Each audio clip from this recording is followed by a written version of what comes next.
Society has a name for men like you. If you are over 40 and you have stopped chasing women, they call you broken. They call you bitter. They say you are afraid of commitment, or that you have low testosterone, or that you are just lazy. They create entire psychological profiles to explain why a man would choose to step out of the dating market. They tell you that you are giving up, but they are wrong. You aren't giving up. You are waking up. What society calls giving up is actually the most sophisticated form of risk management a man can perform in the 21st century. You haven't lost your drive. You haven't lost your masculinity. You have simply run the numbers. You have looked at the modern dating landscape, analyzed the costs, calculated the risks, and projected the potential returns. And the math came back undeniable. The investment is no longer worth the liquidity. We need to have a very serious, very brutal conversation about why millions of successful, stable, decent men are quietly closing their wallets and their hearts. This is not about hating women. This is not about anger. This is about economics. This is about self-preservation. This is about the realization that the modern dating market has become a rigged casino where the house always wins and the player that's you is expected to put everything on the table for a chance to win a prize that doesn't even exist anymore. Let's start with the first uncomfortable truth. The game hasn't just changed, the board has been flipped. 30 years ago, the contract was clear. A man provided security and stability, and in return, he received respect, loyalty, and a peaceful home. It was a transaction based on mutual necessity and mutual benefit, but today, that contract has been torn up. You are living in an era where the rules of engagement have shifted so drastically that participation is no longer a rational choice for a man who has assets to protect. Think about it. Why would a rational investor put his resources into a venture with a 90% failure rate, a 50% chance of catastrophic financial loss, and a 100% guarantee of emotional exhaustion? He wouldn't. He would withdraw his capital. And that is exactly what you are doing. You are performing a strategic withdrawal. Society tries to shame you for this. They shame you because your participation is required to keep the machine running. They need your attention, your validation, and your resources. When you stop chasing, you disrupt the economy of attention. But you have realized something that the younger men haven't figured out yet. You have realized that peace is more valuable than validation. Let's talk about the biology of this decision, because this is where the shaming tactics usually start. People will tell you that your testosterone is dropping, and that's why you don't care. They are lying to you. The decline in testosterone that happens after 40 isn't a curse. It is a gift. It is a biological clarity filter. When you were 25, you were biologically intoxicated. Your hormones were driving the bus. You would tolerate disrespect, you would ignore red flags, and you would chase women who brought absolutely no value to your life, simply because your biology demanded it. You were willing to sacrifice your dignity for the possibility of intimacy. That wasn't passion, that was blindness. But now, that fog has lifted. You see things for what they are, not for what you hope they could be. You look at a woman, and you don't just see a pretty face. You see a liability sheet. You see the potential for drama. You see the baggage. You see the financial risk. You are finally thinking with your big brain, not your little one. This clarity allows you to ask the most dangerous question a man can ask. What does she actually bring to the table?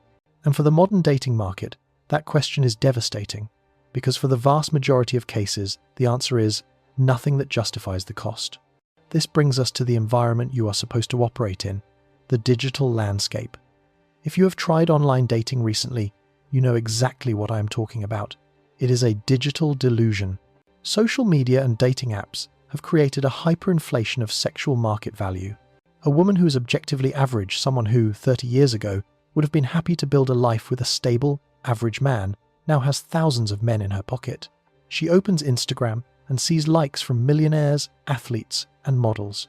She opens a dating app and has 500 matches in an hour. This creates a psychological distortion. She believes she deserves the top 1% of men, even if she brings nothing exceptional to the bargain. So, when you, a decent, hard-working man in your 40s, try to approach or engage, you are not just competing with the other men in the room.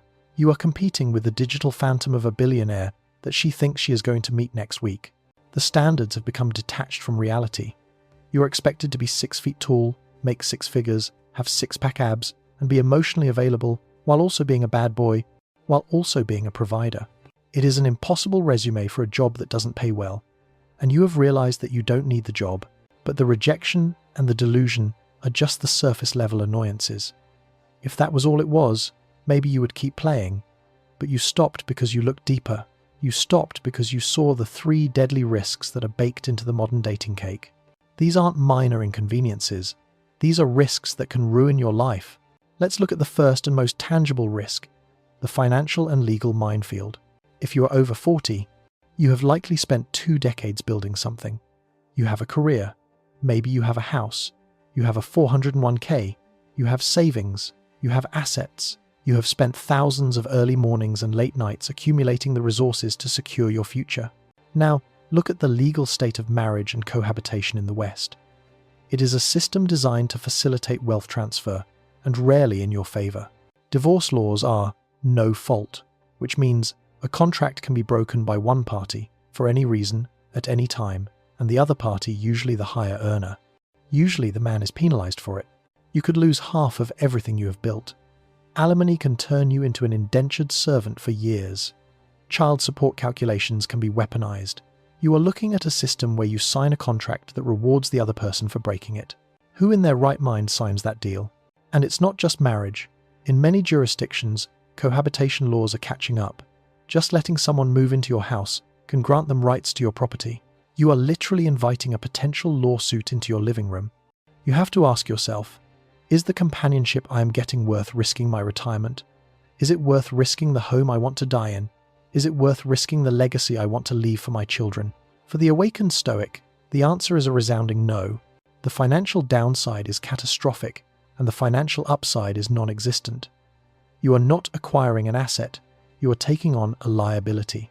You are not just dating her, you are dating her credit score, her student loans, her spending habits, and her potential to litigate.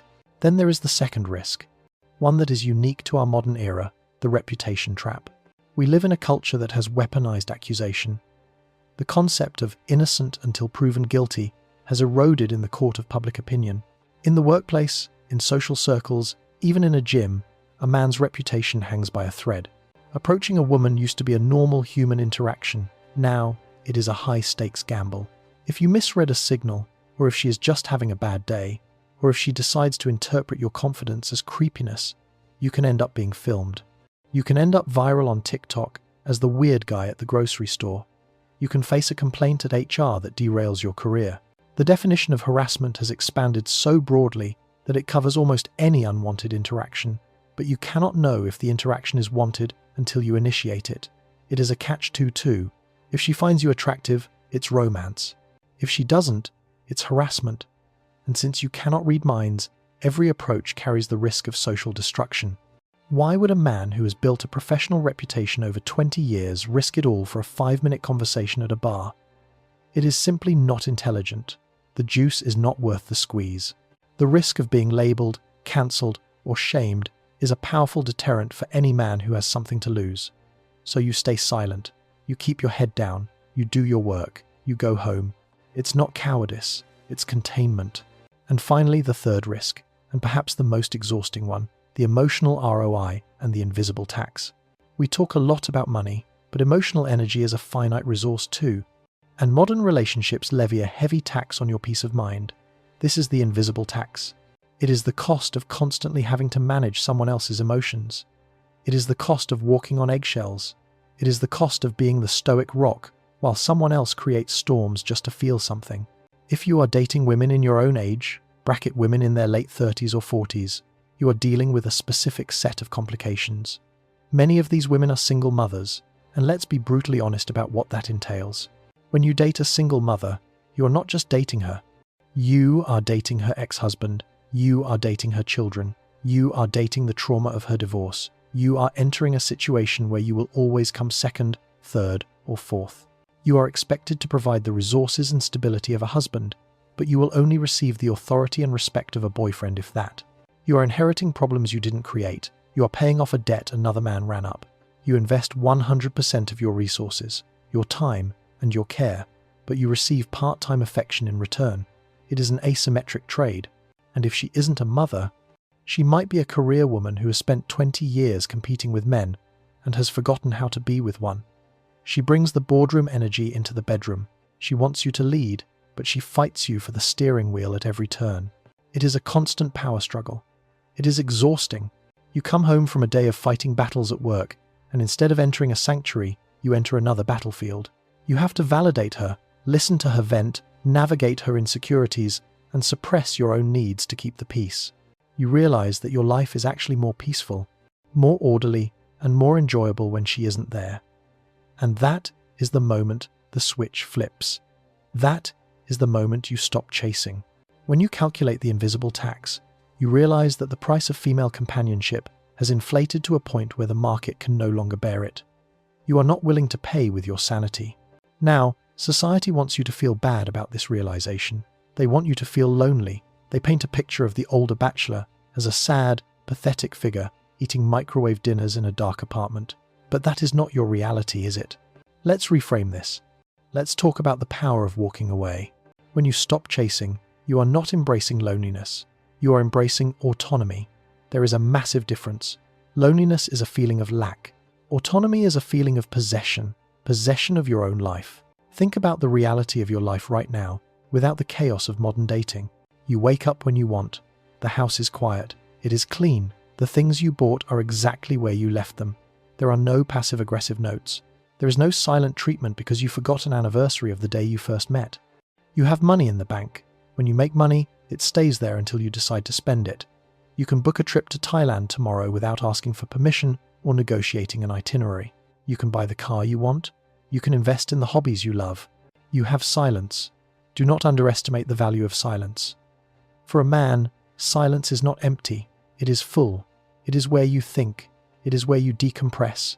It is where you build. When you stop chasing, you reclaim your mental bandwidth. All that energy you used to spend trying to impress women, trying to decode their texts, trying to plan dates that wouldn't be appreciated, all that energy comes back to you. You can pour it into your business. You can pour it into your body. You can pour it into your friends and your family. You are not missing out. You are opting out of a bad deal to invest in a better one, yourself. And here is the greatest irony of them all. This is the secret that the pickup artists get wrong. The moment you genuinely stop chasing, not as a tactic, not as a trick to get her attention, but because you genuinely do not care anymore, you flip the power dynamic completely. You become the prize. In a world full of thirsty, desperate men who are sliding into DMs and degrading themselves for a crumb of attention, a man who is content in his own solitude is a mythical creature. You are dangerous because you cannot be manipulated. You cannot be controlled by sex because you have mastered your urges. You cannot be controlled by shame because you know your worth. You cannot be controlled by the fear of being alone because you have made friends with the silence. Women can smell this. They sense that you don't need them. And for many, that is terrifying, but it is also deeply intriguing. But by the time they figure this out, it's usually too late. You have already closed the gate. You have built your walls, not out of fear, but out of wisdom. So, where does this leave you? What is the verdict for the awakened Stoic? The verdict is simple. Do not play a game you cannot win. If you sit down at a poker table and you realize the dealer is dealing from the bottom of the deck and the other players are colluding against you and the house takes a rake that makes profit impossible, you don't keep playing hoping for a lucky hand. You stand up. You cash out. You leave the building. Radical acceptance is your new superpower. Accept that the dating market has shifted. Accept that the laws are not on your side. Accept that the culture has changed. Do not be bitter about it. Bitterness is drinking poison and expecting the other person to die. Bitterness suggests you still want to play, but you are mad about the rules. Instead, be indifferent. Be wise. Look at the men around you who are still stuck in the trap. Look at the divorce proceedings. Look at the custody battles. Look at the men who are afraid to speak in their own homes. Look at the men who are working overtime to pay for a lifestyle they don't even enjoy, just to keep a woman happy who will likely leave them anyway. Do you envy them? No. You pity them. You have escaped. You are the one who got away. So, use this freedom. Do not just sit in your room. Build your empire. It doesn't have to be $1 billion company. Your empire is your body. Get in the best shape of your life. Your empire is your mind. Read the books you never had time for. Your empire is your peace. Become the patriarch of your own life. Mentor younger men who are still confused. Be the uncle who has the wisdom. Be the pillar in your community. There is a dignity in the path you have chosen. There is a profound strength in the man who stands alone, not because he was rejected, but because he raised his standards so high that the modern world could not meet them. Let society call you whatever they want. Let them call you a bachelor, a spinster, a commitment phobe. Let them shame you. Their words are just noise. You have the one thing they are all desperately searching for and can never seem to find. You have peace. And frankly, I would rather die alone in a house built of peace than live a long life in a home built of chaos. You made the right choice. Now, go live it.